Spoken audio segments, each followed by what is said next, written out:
School ಆರಂಭಿಸುವ ಸಭೆಯಲ್ಲಿ ಖಾಸಗಿ ಶಾಲೆಗಳು ಹೇಳಿದ್ದು ಏನು? ಶಿಕ್ಷಣವಾಣಿಗೆ ದೂರು ನೀಡೋದಕ್ಕೆ ಸಚಿವರು ತಿಳಿಸಿದ್ದು ಯಾಕೆ? ಪಟಾಕಿ ಉದ್ಯಮಕ್ಕೆ ಸರ್ಕಾರ ಶಾಕ್ ಕೊಟ್ಟಿದ್ದು ಹೇಗೆ? ಇದೆಲ್ಲವನ್ನ ನೋಡೋಣ ಹಾಟ್ಸ್ಪಾಟ್ನಲ್ಲಿ. ಶಾಲೆಗಳ ಆರಂಭ ವಿಚಾರವಾಗಿ ಸಾರ್ವಜನಿಕ ಶಿಕ್ಷಣ ಇಲಾಖೆ ಆಯುಕ್ತ ಅನ್ಬುಕುಮಾರ್ ನೇತೃತ್ವದಲ್ಲಿ ಅಭಿಪ್ರಾಯ ಸಂಗ್ರಹಿಸಲಾಗುತ್ತಿದೆ. ಇಂದಿನ ಸಭೆಯಲ್ಲಿ ಶಾಲಾ ಆಡಳಿತ ಮಂಡಳಿ, ಖಾಸಗಿ ಶಿಕ್ಷಣ ಸಂಸ್ಥೆಗಳು, ಐಸಿಎಸ್ಸಿ, ಸಿಬಿಎಸ್ಇ ಸಂಸ್ಥೆಯ ಮುಖ್ಯಸ್ಥರು ಭಾಗಿಯಾಗಿದ್ದಾರೆ.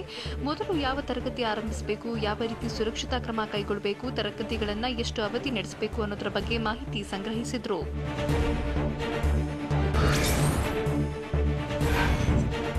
ರೂಲ್ಸ್ ಬ್ರೇಕ್ ಮಾಡಿ ಆನ್ಲೈನ್ ಶಿಕ್ಷಣ ನೀಡುವ ಸಂಸ್ಥೆಗಳ ವಿರುದ್ಧ ಕ್ರಮ ಕೈಗೊಳ್ಳೋಕೆ ಶಿಕ್ಷಣ ಇಲಾಖೆ ಮುಂದಾಗಿದೆ. ಈಗಾಗಲೇ ಇಲಾಖೆ ಗೈಡ್ಲೈನ್ಸ್ ನೀಡಿದ್ದು, ಯಾವುದೇ ದೂರುಗಳಿದ್ದರೆ ಸಾರ್ವಜನಿಕ ಶಿಕ್ಷಣ ಇಲಾಖೆಯ ಶಿಕ್ಷಣ ವಾಣಿಗೆ ಕರೆ ಮಾಡಿ ದೂರು ನೀಡುವಂತೆ ಪೋಷಕರು ಸಾರ್ವಜನಿಕರಿಗೆ ತಿಳಿಸಿದೆ. ಅಲ್ಲದೆ ವಾಟ್ಸ್ಆಪ್ ಮೂಲಕವೂ ಪೋಷಕರು ದೂರು ದಾಖಲು ಮಾಡಬಹುದಾಗಿದೆ.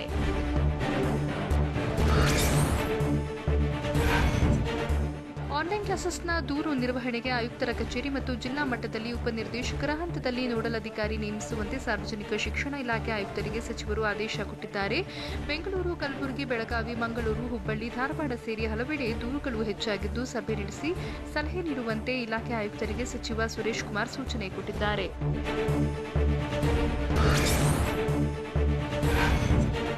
ಖಾಸಗಿ ಹಾಗೂ ಸರ್ಕಾರಿ ಶಾಲೆಗಳು ಆನ್ಲೈನ್ ಶಿಕ್ಷಣವನ್ನು ತಜ್ಞರ ಸಮಿತಿ ಶಿಫಾರಸಿನಂತೆ ಇಲಾಖೆ ಹೊರಡಿಸಿರುವ ಸುತ್ತೋಲೆಗಳ ಅನ್ವಯ ವೈಜ್ಞಾನಿಕವಾಗಿ ನಿರ್ವಹಿಸಬೇಕು ಅಂತ ಸುರೇಶ್ ಕುಮಾರ್ ತಿಳಿಸಿದ್ದಾರೆ. ಅಲ್ಲದೆ ಆನ್ಲೈನ್ ತರಗತಿಗಳ ಅವಧಿಯನ್ನ ನಿಗದಿಪಡಿಸುವಂತೆ ಸಾರ್ವಜನಿಕ ಶಿಕ್ಷಣ ಇಲಾಖೆಯ ಆಯುಕ್ತರಿಗೆ ಸಚಿವ ಸುರೇಶ್ ಕುಮಾರ್ ತಿಳಿಸಿದ್ದಾರೆ.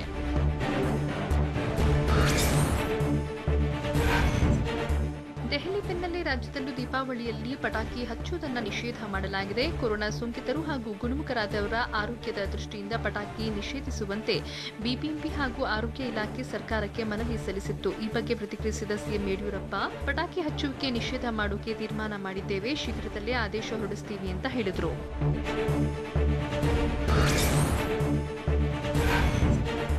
ದೀಪಾವಳಿಗೆ ಕೆಲವೇ ದಿನಗಳು ಇರುವ ಹೊತ್ತಿನಲ್ಲಿ ಸರ್ಕಾರ ಪಟಾಕಿ ನಿಷೇಧಿಸಿದ್ದು, ಪಟಾಕಿ ಮಾರಾಟಗಾರರಿಗೆ ಭಾರಿ ನಷ್ಟವಾಗಲಿದೆ. ಈ ಬಗ್ಗೆ ಪ್ರತಿಕ್ರಿಯಿಸಿದ ಸಚಿವ ವಿ ಸೋಮಣ್ಣ, ಪಟಾಕಿ ಮಾರಾಟಗಾರರಿಗೆ ತೊಂದರೆ ಆಗುತ್ತೆ ನಿಜ, ಆದರೆ ಜನರ ಆರೋಗ್ಯದ ದೃಷ್ಟಿಯಿಂದ ನಿಷೇಧ ಅನಿವಾರ್ಯ ಅಂತ ಹೇಳಿದರು.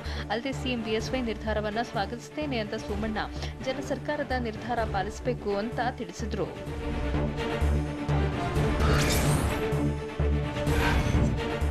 ಸರ್ಕಾರದ ನಿರ್ಧಾರಕ್ಕೆ ಪ್ರಮೋದ್ ಮುತಾಲಿಕ್ ವಿರೋಧಿಸಿದ್ದು, ವರ್ಷಕ್ಕೆ ಒಂದು ಬಾರಿ ಪಟಾಕಿ ಹೊಡೆದ್ರೆ ಪರಿಸರ ನಾಶವಾಗುತ್ತಾ ಅಂತ ಪ್ರಶ್ನೆ ಮಾಡಿದ್ದಾರೆ. ಒಂದು ಬಾರಿ ಪಟಾಕಿ ಹೊಡೆದ್ರೆ ಪರಿಸರ ನಾಶ ಅನ್ನೋದು ಮೂರ್ಖತನ.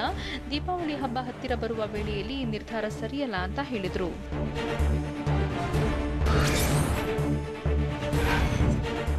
ಸರ್ಕಾರದ ಪಟಾಕಿ ನಿಷೇಧ ನಿರ್ಧಾರಕ್ಕೆ ಸಂಪ್ರದಾಯವಾದಿಗಳು ಆಕ್ಷೇಪಿಸಿದ್ದಾರೆ. ದೀಪಾವಳಿಗೆ ಪಟಾಕಿ ಬ್ಯಾನ್ ಮಾಡಿರುವ ಸರ್ಕಾರ ಡಿಸೆಂಬರ್ 30ರಂದು ಹೊಡೆಯುವ ಪಟಾಕಿಯನ್ನ ನಿಷೇಧ ಮಾಡ್ತಾರಾ ಅಂತ ಪ್ರಶ್ನೆ ಮಾಡಿದ್ದಾರೆ.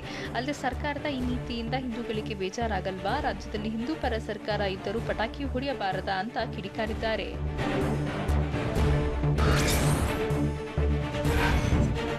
ವಾಯು ಮಾಲಿನ್ಯ ತಡೆಯೋಕೆ ದೆಹಲಿ, ಮುಂಬೈ, ರಾಜಸ್ಥಾನ, ಒರಿಸ್ಸಾ ಸರ್ಕಾರಗಳು ದೀಪಾವಳಿ ವೇಳೆ ಪಟಾಕಿ ಬಳಕೆ ನಿರ್ಬಂಧಿಸಿವೆ. ಆದರೆ ಪಟಾಕಿ ಬಳಕೆ ಮೇಲೆ ನಿರ್ಬಂಧ ವಿಧಿಸದಂತೆ ತಮಿಳುನಾಡು ಸಿಎಂ ಪಳನಿಸ್ವಾಮಿ ಒರಿಸ್ಸಾ, ರಾಜಸ್ಥಾನ ಸಿಎಂಗಳಿಗೆ ಪತ್ರ ಬರೆದಿದ್ದಾರೆ.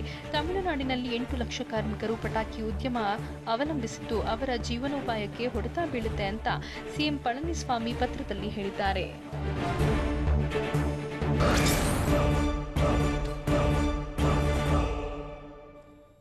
ನವೆಂಬರ್ 11ಕ್ಕೆ ದೆಹಲಿಗೆ ಹೋಗ್ತಾರಾ ಸಿಎಂ?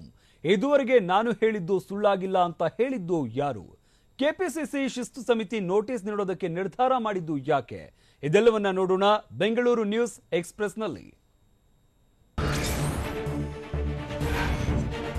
ರಾಜ್ಯದಲ್ಲಿ ದೀಪಾವಳಿ ಹಬ್ಬಕ್ಕೆ ಪಟಾಕಿ ನಿಷೇಧ ವಿಚಾರಕ್ಕೆ ಸಚಿವ ಡಾಕ್ಟರ್ ಕೆ ಸುಧಾಕರ್ ಪ್ರತಿಕ್ರಿಯಿಸಿದ್ದು, ಈ ವರ್ಷ ಯಾರೂ ಪಟಾಕಿ ಸಿಡಿಸಬೇಡಿ, ಆರೋಗ್ಯದ ದೃಷ್ಟಿಯಿಂದ ಪಟಾಕಿ ನಿಷೇಧ ಮಾಡಿದ್ದೇವೆ ಅಂತ ಹೇಳಿದರು. ಪಟಾಕಿ ನಿಷೇಧದ ರೂಪರೇಷೆ ನಾಳೆ ಅಂತಿಮಗೊಳಿಸಲಿದ್ದು, ಕದ್ದು ಮುಚ್ಚಿ ಪಟಾಕಿ ಸಿಡಿಸುವವರ ಮೇಲೆ ನಿಗಾ ಇಡ್ತೀವಿ. ಪಟಾಕಿ ನಿಷೇಧಕ್ಕೆ ಜನರು ಸಹಕರಿಸಬೇಕು ಅಂತ ಮನವಿ ಮಾಡಿದರು. ಅರಣ್ಯ ಮತ್ತು ಕಂದಾಯ ಇಲಾಖೆ ಅಧಿಕಾರಿಗಳ ಜೊತೆಗೆ ಸಿಎಂ ಸಭೆ ನಡೆಸಿದರು. ಗೃಹ ಕಚೇರಿ ಕೃಷ್ಣಾದಲ್ಲಿ ನಡೆದ ಸಭೆಯಲ್ಲಿ ಸಂಸದ ಬಿವೈ ರಾಘವೇಂದ್ರ, ಶಾಸಕರಾದ ಅರಗ ಜ್ಞಾನೇಂದ್ರ ಕುಮಾರ್ ಬಂಗಾರಪ್ಪ, ಹರತಾಳು ಹಾಲಪ್ಪ ಭಾಗಿಯಾಗಿದ್ದರು. ಮುಳುಗಡೆ ಸಂತ್ರಸ್ತರೆಂದು ಗುರುತಿಸಲ್ಪಟ್ಟ ರೈತರಿಗೆ ಭೂಮಿಯ ಹಕ್ಕನ್ನು ದಾಖಲೆ ಮಾಡುವ ನಿಟ್ಟಿನಲ್ಲಿ ಕಂದಾಯ ಮತ್ತು ಅರಣ್ಯ ಇಲಾಖೆಯವರು ಜಂಟಿ ಸಮೀಕ್ಷೆ ನಡೆಸಬೇಕು ಅಂತ ಸಿಎಂ ಸೂಚನೆ ಕೊಟ್ಟರು. ರಾಜ್ಯ ಸಚಿವ ಸಂಪುಟ ವಿಸ್ತರಣೆಗೆ 2 ಕ್ಷೇತ್ರಗಳ ಬೈ ಎಲೆಕ್ಷನ್ ಫಲಿತಾಂಶಕ್ಕಾಗಿ ಕಾಯುತ್ತಿದ್ದೇವೆ ಅಂತ ಸಿಎಂ ಬಿಎಸ್ವೈ ಹೇಳಿದ್ರು. ಸಂಪುಟ ವಿಸ್ತರಣೆ ಬಗ್ಗೆ ವರಿಷ್ಠರ ಜೊತೆ ದೂರವಾಣಿ ಮೂಲಕ ಮಾತನಾಡ್ತೇನೆ, ಅಗತ್ಯ ಇದ್ರೆ ಮುಂದಿನ ಬುಧವಾರ ದೆಹಲಿಗೆ ಹೋಗಿ ಬರ್ತೀನಿ ಅಂತ ಸಿಎಂ ತಿಳಿಸಿದ್ರು. ಆರ್ನಗರ ಸಿರಾದಲ್ಲಿ ಬಿಜೆಪಿ ಅಭ್ಯರ್ಥಿಗಳು ಗೆದ್ದೇ ಗೆಲ್ತಾರೆ ಅಂತ ಬಿಎಸ್ವೈ ವಿಶ್ವಾಸ ವ್ಯಕ್ತಪಡಿಸಿದ್ದಾರೆ. ಬೆಂಗಳೂರಿನಲ್ಲಿ ಮಾತನಾಡಿದ ಸಿಎಂ ಬಿಎಸ್ವೈ, ನಾನು ಹೇಳಬೇಕಾದ್ರೆ 100 ಬಾರಿ ಲೆಕ್ಕ ಹಾಕಿ ಹೇಳುವುದು, ಇದುವರೆಗೂ ನಾನು ಹೇಳಿದ್ದು ಸುಳ್ಳಾಗಿಲ್ಲ ಅಂತ ಸಿಎಂ ಬೆನ್ನು ತಟ್ಟಿಕೊಂಡಿದ್ದಾರೆ. ನವೆಂಬರ್ 10ರಂದು ರಾಜರಾಜೇಶ್ವರಿ ನಗರ ಶಿರಾ ಕ್ಷೇತ್ರದ ಫಲಿತಾಂಶ ಪ್ರಕಟವಾಗಲಿದೆ. ಮದಲೂರು ಕೆರೆಗೆ ನೀರು ಹರಿಸದಿದ್ದರೆ ಪಾದಯಾತ್ರೆ ನಡೆಸುತ್ತೇನೆ ಅಂತ ಎಚ್ಚರಿಕೆ ನೀಡಿದ ಎಚ್ಡಿ ಕುಮಾರಸ್ವಾಮಿಗೆ ಸಿಎಂ ಯಡಿಯೂರಪ್ಪ ತಿರುಗೇಟು ನೀಡಿದ್ದಾರೆ. 6 ತಿಂಗಳ ಒಳಗೆ ಅಲ್ಲ, 3-4 ತಿಂಗಳಲ್ಲೇ ನೀರು ಹರಿಸುತ್ತೇವೆ. ಈಗಾಗಲೇ ಸಂಬಂಧಪಟ್ಟ ಅಧಿಕಾರಿಗಳಿಗೆ ಸೂಚನೆ ಕೊಟ್ಟಿದ್ದೇನೆ ಅಂತ ಎಚ್ಡಿಕೆಗೆ ಟಾಂಗ್ ಕೊಟ್ಟರು. ಮಲೆನಾಡಿನ ಸಮಸ್ಯೆಗಳ ಬಗ್ಗೆ ಸಿಎಂ ಬಿಎಸ್ವೈ ಜೊತೆ ಚರ್ಚಿಸಿದ್ದೇವೆ ಅಂತ ಬೆಂಗಳೂರಿನಲ್ಲಿ ಬಿಜೆಪಿ ಸಂಸದ ಬಿವೈ ರಾಘವೇಂದ್ರ ತಿಳಿಸಿದ್ದಾರೆ. ಲಿಂಗನಮಕ್ಕಿ ಡ್ಯಾಂ ಕಟ್ಟುವಾಗ ಮುಳುಗಡೆಯಾದ ಜಮೀನಿನ ರೈತರಿಗೆ ಪರಿಹಾರ ಸಿಕ್ಕಿಲ್ಲ, ಅವರಿಗೆ ಪುನರ್ವಸತಿಯೂ ಕಲ್ಪಿಸಿಲ್ಲ, ದಾಖಲಾತಿ ಕೊಟ್ಟರೂ ಅಧಿಕಾರಿಗಳು ಸಕ್ರಮ ಮಾಡ್ತಿಲ್ಲ. ಈ ಬಗ್ಗೆ ಸಮಸ್ಯೆ ಪರಿಹಾರಕ್ಕೆ ಸಿಎಂ ಬಳಿ ಚರ್ಚಿಸಿದ್ದೇವೆ ಅಂತ ರಾಘವೇಂದ್ರ ತಿಳಿಸಿದ್ದಾರೆ. ಸಿಎಂ ಅಭ್ಯರ್ಥಿ ಸಿದ್ದರಾಮಯ್ಯ ಡಿಕೆ ಶಿವಕುಮಾರ್ ಎಂಬ ಹೇಳಿಕೆ ನೀಡಿದವರಿಗೆ ಕೆಪಿಸಿಸಿ ಶಿಸ್ತು ಸಮಿತಿ ನೋಟಿಸ್ ನೀಡುವುದಕ್ಕೆ ತೀರ್ಮಾನ ಮಾಡಿದೆ. ಸಿದ್ದರಾಮಯ್ಯ ಸಿಎಂ ಅಭ್ಯರ್ಥಿ ಅಂತ ಜಮೀರ್ ಹೇಳಿದ್ರೆ, ಸಿಎಂ ಅಭ್ಯರ್ಥಿ ಡಿಕೆಶಿ ಅಂತ ಸೌಮ್ಯ ರೆಡ್ಡಿ ಹೇಳಿದ್ರು. ಇನ್ನು ಸುರೇಶ್ ಅಂಗಡಿ ಕುಟುಂಬಕ್ಕೆ ಟಿಕೆಟ್ ಕೊಟ್ಟರೆ ಬೆಂಬಲ ಕಾಂಗ್ರೆಸ್ ಅಭ್ಯರ್ಥಿ ಯಾರೇ ಆದ್ರೂ ಬಿಜೆಪಿಗೆ ಬೆಂಬಲಿಸುವುದಾಗಿ ಮಾಜಿ ಸಂಸದ ಪ್ರಕಾಶ್ ಹುಕ್ಕೇರಿ ಹೇಳಿಕೆ ನೀಡಿದ್ರು. ಸೇರು ವರದಿ ಪ್ರಕಾರ ಬೆಂಗಳೂರು ಹೊರವಲಯದಲ್ಲಿ ಕೊರೋನಾ ಭೀತಿ ಹೆಚ್ಚಾಗಿದ್ದು ಹೆಚ್ಚು ಗಮನ ಹರಿಸುವುದಾಗಿ ಬಿಬಿಎಂಪಿ ಆಯುಕ್ತ ಎನ್ ಮಂಜುನಾಥ್ ಪ್ರಸಾದ್ ಹೇಳಿದರು. ರಾಜರಾಜೇಶ್ವರಿ ನಗರ, ಮಹದೇವಪುರ, ಯಲಹಂಕ, ದಾಸರಹಳ್ಳಿ ಭಾಗದಲ್ಲಿ ಕೋವಿಡ್ ಕೇಸ್ ಹೆಚ್ಚಳ ಸಾಧ್ಯತೆ. ಹೀಗಾಗಿ ಅಗತ್ಯ ಬಿದ್ದರೆ ಕೋವಿಡ್ ಕೇರ್ ಸೆಂಟರ್ ಮಾಡೋಕೆ ಸಿದ್ಧವಿರುವುದಾಗಿ ಮಂಜುನಾಥ್ ಪ್ರಸಾದ್ ತಿಳಿಸಿದರು. ಬೆಂಗಳೂರಿನ ಮಹಾಲಕ್ಷ್ಮಿ ಲೇಔಟ್ ಪೊಲೀಸ್ ಠಾಣೆ ವ್ಯಾಪ್ತಿಯ ಲೇಬರ್ ಕಾಲೋನಿಯಲ್ಲಿ ಗೋಡೆ ಕುಸಿದು ಕಾರ್ಮಿಕನೊಬ್ಬ ಅಸುನೀಗಿದ್ದಾನೆ. ಸೀಟ್ನಲ್ಲಿ ನಿರ್ಮಿಸಲಾಗಿದ್ದ ಮನೆಯಲ್ಲಿ ಕಾರ್ಮಿಕರು ಮಲಗಿದ್ದಾಗ ಗೋಡೆ ಬಿದ್ದಿದೆ. ಈ ವೇಳೆ ಬಿಹಾರ ಮೂಲದ ಕಾರ್ಮಿಕ ಪೂರಂ ಪೂಜಾರಿ ಎಂಬಾತ ಮೃತಪಟ್ಟಿದ್ದಾನೆ. ಗಾಯಗೊಂಡ 2 ಕಾರ್ಮಿಕರನ್ನ ಕೆಸಿ ಜನರಲ್ ಆಸ್ಪತ್ರೆಗೆ ದಾಖಲಿಸಲಾಗಿದೆ.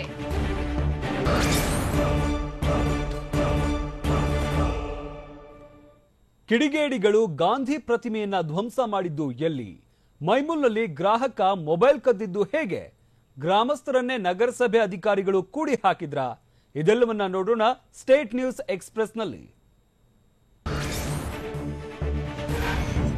ದಾವಣಗೆರೆಯಲ್ಲಿ ಕೋವಿಡ್ ಸೋಂಕಿಗೆ ಕೊರೋನಾ ವಾರಿಯರ್ ಬಲಿಯಾಗಿದ್ದಾರೆ. ನಗರ ಸಂಚಾರಿ ಠಾಣೆ ಹೆಡ್ ಕಾನ್ಸ್ಟೇಬಲ್ ಆಗಿದ್ದ ಕೊರೋನಾ ವಾರಿಯರ್ಗೆ ಸೇವೆಯಲ್ಲಿರುವಾಗ ಸೋಂಕು ತಗುಲಿತು. ಬಳಿಕ ಆಸ್ಪತ್ರೆಗೆ ದಾಖಲಿಸಿ ಚಿಕಿತ್ಸೆ ಕೂಡ ನೀಡಲಾಗಿತ್ತು. ಆದರೆ ಚಿಕಿತ್ಸೆ ಫಲಿಸದೆ ಕೊನೆಯುಸಿರೆಳೆದಿದ್ದಾರೆ.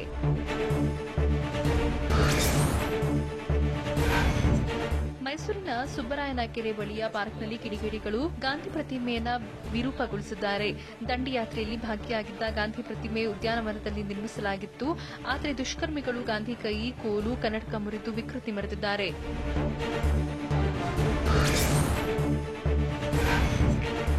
ಅಕ್ರಮವಾಗಿ ಹಸು, ಎಮ್ಮೆ ಕೊಂಬು ದಾಸ್ತಾನು ಮಾಡಿದ ಗೋದಾಮಿನ ಮೇಲೆ ಮೈಸೂರು ಪೊಲೀಸರು ದಾಳಿ ನಡೆಸಿದ್ದಾರೆ. ಮೇಟುಗಳಿಯ ಮಹಾಲಿಂಗೇಶ್ವರ ದೇವಸ್ಥಾನದ ಬಳಿ ಗೋದಾಮು ನಿರ್ವಹಿಸುತ್ತಿದ್ದ ವ್ಯಕ್ತಿಯನ್ನ ವಶಕ್ಕೆ ಪಡೆದಿದ್ದಾರೆ. ಅಕ್ರಮ್ ಎಂಬಾತನಿಗೆ ಸೇರಿದ ಇದೇ ಗೋದಾಮಿನ ಮೇಲೆ ಈ ಹಿಂದೆ ರೇಡ್ ಮಾಡಲಾಗಿತ್ತು.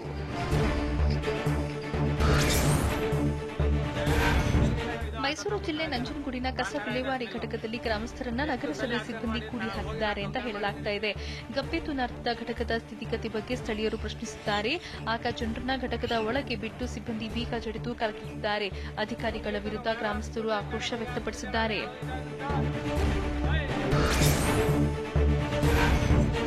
ಮೈಸೂರಿನ ಸಿದ್ಧಾರ್ಥ ನಗರದಲ್ಲಿ ಗ್ರಾಹಕರು ಬಿಟ್ಟು ಹೋಗಿದ್ದ ಮೊಬೈಲ್ ಅನ್ನು ಮತ್ತೊಬ್ಬ ಗ್ರಾಹಕ ಲಪಟಾಯಿಸಿದ್ದಾನೆ. ಮೈಮೂಲ್ನಲ್ಲಿ ಹಾಲು ಖರೀದಿಸುವ ವೇಳೆ ಸಲೀಂ ಅನ್ನೋರು ಮರೆತು ಮೊಬೈಲ್ ಬಿಟ್ಟು ಹೋಗಿದ್ರು.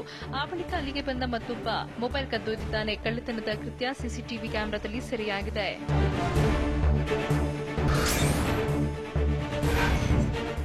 ಮಂಡ್ಯದ ಬೇಬಿಪೆಟ್ಟದಲ್ಲಿ ಗಣಿ ಮತ್ತು ಭೂವಿಜ್ಞಾನ ಇಲಾಖೆ ಅಧಿಕಾರಿಗಳು ದಾಳಿ ನಡೆಸಿದ್ದಾರೆ. ಅಕ್ರಮವಾಗಿ ಗಣಿಗಾರಿಕೆಯಲ್ಲಿ ತೊಡಗಿದ್ದ 2 ಹಿಟಾಚಿ, 1 ರಾಕ್ ಬ್ರೇಕರ್, 1 ಲಾರಿಯನ್ನ ವಶಕ್ಕೆ ಪಡೆದಿದ್ದಾರೆ. ಕೆಆರ್ಎಸ್ ಡ್ಯಾಂ ಸುರಕ್ಷತೆ ದೃಷ್ಟಿಯಿಂದ ಗಣಿಗಾರಿಕೆಗೆ ನಿಷೇಧ ಹೇರಲಾಗಿದೆ. ಆದರೂ ಕೆಲವರು ಅಕ್ರಮದಲ್ಲಿ ತೊಡಗಿದ್ದಾರೆ.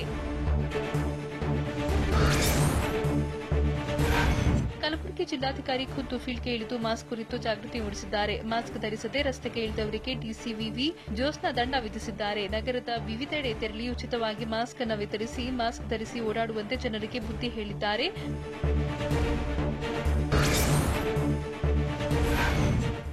ದಾವಣಗೆರೆ ಜಿಲ್ಲೆಯ ಪ್ರಸಿದ್ಧ ಸೂಳೆಕೆರೆಗೆ ಕಾಯಕಲ್ಪ ನೀಡುವ ಕಾರ್ಯ ಶುರುವಾಗಿದೆ. ಚನ್ನಗಿರಿ ತಾಲೂಕಲ್ಲಿರೋ ಕೆರೆಯನ್ನ ಪ್ರವಾಸಿ ತಾಣ ಮಾಡೋಕೆ ನಿರ್ಧರಿಸಲಾಗಿದೆ. ಹೀಗಾಗಿ ಸ್ಥಳೀಯ ಶಾಸಕ ಮಾಡಾಳ್ ವಿರೂಪಾಕ್ಷಪ್ಪ ಭೇಟಿ ನೀಡಿ ಕೆರೆ ಸುತ್ತ ನಡೆಯಲಿರೋ ರಸ್ತೆ ಅಗಲೀಕರಣದ ಬಗ್ಗೆ ಪರಿಶೀಲನೆ ನಡೆಸಿದ್ರು.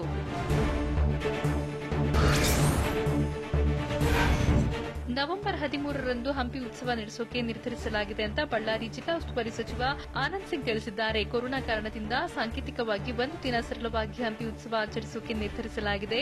ಹಂಪಿ ಉದ್ಯಾನ ವೀರಭದ್ರೇಶ್ವರ ದೇವಸ್ಥಾನದಿಂದ ವಿರೂಪಾಕ್ಷೇಶ್ವರ ದೇವಸ್ಥಾನದವರೆಗೂ ಉತ್ಸವದಂದು ಜನಪದ ಕಲಾ ತಂಡಗಳಿಗೆ ಶೋಭಾಯಾತ್ರೆ ನಡೆಯಲಿದೆ ಅಂತ ಸಚಿವರು ಹೇಳಿದ್ದಾರೆ.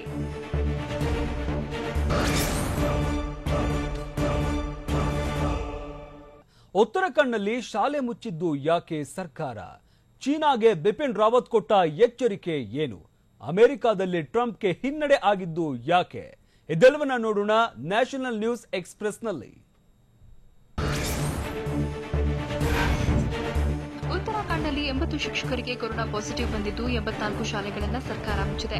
ನವೆಂಬರ್ 2ರಂದು ಶಾಲೆ ಆರಂಭಿಸಲಾಗಿತ್ತು. ಆದರೆ ಶಿಕ್ಷಕರಿಗೆ ಕೊರೋನಾ ದೃಢಪಟ್ಟಿದ್ದು ಎಲ್ಲಾ ಶಿಕ್ಷಕರನ್ನ ಕೋವಿಡ್ ಪರೀಕ್ಷೆಗೆ ಒಳಪಡಿಸುವಂತೆ ಎಲ್ಲ 13 ಜಿಲ್ಲೆಗಳ ಜಿಲ್ಲಾಧಿಕಾರಿಗಳಿಗೆ ಸರ್ಕಾರ ಸೂಚನೆ ಕೊಟ್ಟಿದೆ.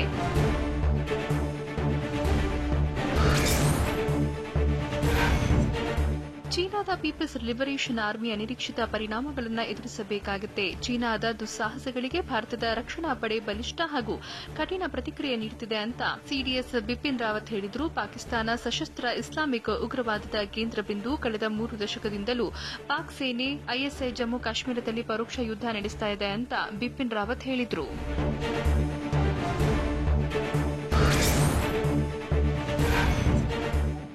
ಭಾರತ ಚೀನಾ ನಡುವೆ 8ನೇ ಸುತ್ತಿನ ಮಿಲಿಟರಿ ಕಮಾಂಡರ್ ಮಟ್ಟದ ಮಾತುಕತೆ ಆರಂಭವಾಗಿದೆ. ಅಂತಾರಾಷ್ಟೀಯ ಗಡಿ ಚೌಶೂಲ್ನಲ್ಲಿ 2 ದೇಶದ ಮಿಲಿಟರಿ ಕಮಾಂಡರ್ಗಳ ನಡುವೆ ಚಳಿಗಾಲದಲ್ಲಿ 2 ದೇಶದ ಸೇನೆಯನ್ನ ಗಡಿಯಿಂದ ಹಿಂತೆಗೆದುಕೊಳ್ಳುವ ಬಗ್ಗೆ ಚರ್ಚಿಸಲಾಗುತ್ತಿದೆ. ಈ ವೇಳೆ ಭಾರತವೇ ಮೊದಲು ಹಿಂದೆ ಸರಿಯಲಿ ಅಂತ ಚೀನಾ ಹೇಳಿದೆ.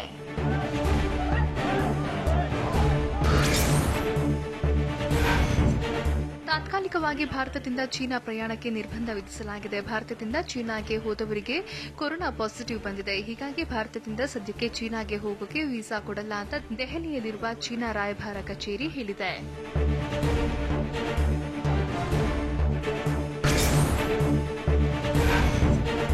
ಜಮ್ಮು ಕಾಶ್ಮೀರದಲ್ಲಿ ಮತ್ತೆ ಉಗ್ರರ ಉಪಟಳ ಹೆಚ್ಚಾಗಿದೆ. ಪಂಪೂರ್ನಲ್ಲಿ ಓರ್ವ ಭಯೋತ್ಪಾದಕನನ್ನ ಭದ್ರತಾ ಪಡೆ ಸದೆ ಬಡಿದಿದೆ. ಉಗ್ರರು ಅವಧಿ ಕುಳಿತಿದ್ದ ಬಗ್ಗೆ ಖಚಿತ ಮಾಹಿತಿ ಪಡೆದ ಭದ್ರತಾ ಪಡೆ ಕಾರ್ಯಾಚರಣೆ ನಡೆಸಿದ್ದು ಗುಂಡಿನ ದಾಳಿಯಲ್ಲಿ ಉಗ್ರನನ್ನ ಎನ್ಕೌಂಟರ್ ಮಾಡಿದೆ.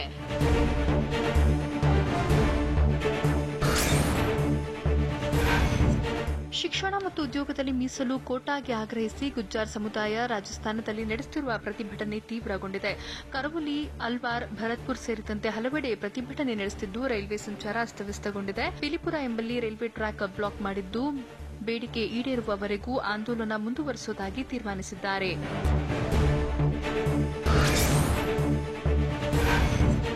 ಅಮೆರಿಕ ಅಧ್ಯಕ್ಷ ಚುನಾವಣೆ ಫಲಿತಾಂಶ ಹೊರಬೀಳೋಕೆ ತಡವಾಗುತ್ತಿದ್ದು ಗೆಲುವಿನ ಸನಿಹದಲ್ಲಿರುವ ಜೋ ಬಿಡೆನ್ ನಾನು ಗೆಲ್ಲುವ ಬಗ್ಗೆ ಯಾವುದೇ ಅನುಮಾನ ಇಲ್ಲ ಅಂತ ಹೇಳಿದ್ದಾರೆ. ಸದ್ಯದ ಪರಿಸ್ಥಿತಿ ಬಗ್ಗೆ ನಮಗೆ ಸಂತಸ ಇದೆ. ಮತ ಎಣಿಕೆ ಶೀಘ್ರವೇ ಪೂರ್ಣಗೊಳ್ಳಲಿದ್ದು ಅಲ್ಲಿವರೆಗೂ ತಾಳ್ಮೆಯಿಂದ ಇರಿ ಅಂತ ಅಭಿಮಾನಿಗಳಲ್ಲಿ ಡೆಮಾಕ್ರೆಟಿಕ್ ಪಕ್ಷದ ಜೋ ಬಿಡೆನ್ ಮನವಿ ಮಾಡಿದ್ದಾರೆ.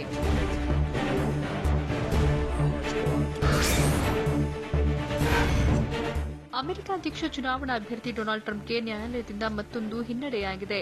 ಜಾರ್ಜಿಯಾ, ಮಿಚಿಗನ್ ಮತ ಎಣಿಕೆ ನಿಲ್ಲಿಸುವಂತೆ ಕೋರಿದ ಮನವಿಯನ್ನ ನ್ಯಾಯಾಲಯ ತಿರಸ್ಕಾರ ಮಾಡಿದೆ. ಮತ ಎಣಿಕೆ ವೇಳೆ ಅಕ್ರಮ ನಡೆದಿದೆ ಅಂತ ಟ್ರಂಪ್ ದೂರಿದ್ರು.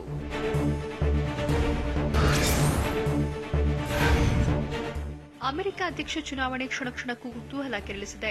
ನೆವಾಡಾ, ಜಾರ್ಜಿಯಾ ಮತ್ತು ಪೆನ್ಸಿಲ್ವೇನಿಯಾ ರಾಜ್ಯಗಳ ಫಲಿತಾಂಶ ನಿರ್ಣಾಯಕವಾಗಿದ್ದು, ಅಮೆರಿಕ ಅಧ್ಯಕ್ಷರ ಆಯ್ಕೆಯಲ್ಲಿ 3 ರಾಜ್ಯಗಳು ನಿರ್ಣಾಯಕ ಪಾತ್ರ ವಹಿಸಲಿವೆ. ಜೋ ಬಿಡೆನ್ ಈ 3ರಲ್ಲಿ 1 ಗೆದ್ದರೂ ಸಾಕು. ಆದರೆ ಟ್ರಂಪ್ ತಮ್ಮ ಪಟ್ಟ ಉಳಿಸಿಕೊಳ್ಳೋಕೆ 3 ಗೆಲ್ಲಬೇಕಾದ ಅನಿವಾರ್ಯತೆ ಎದುರಾಗಿದೆ.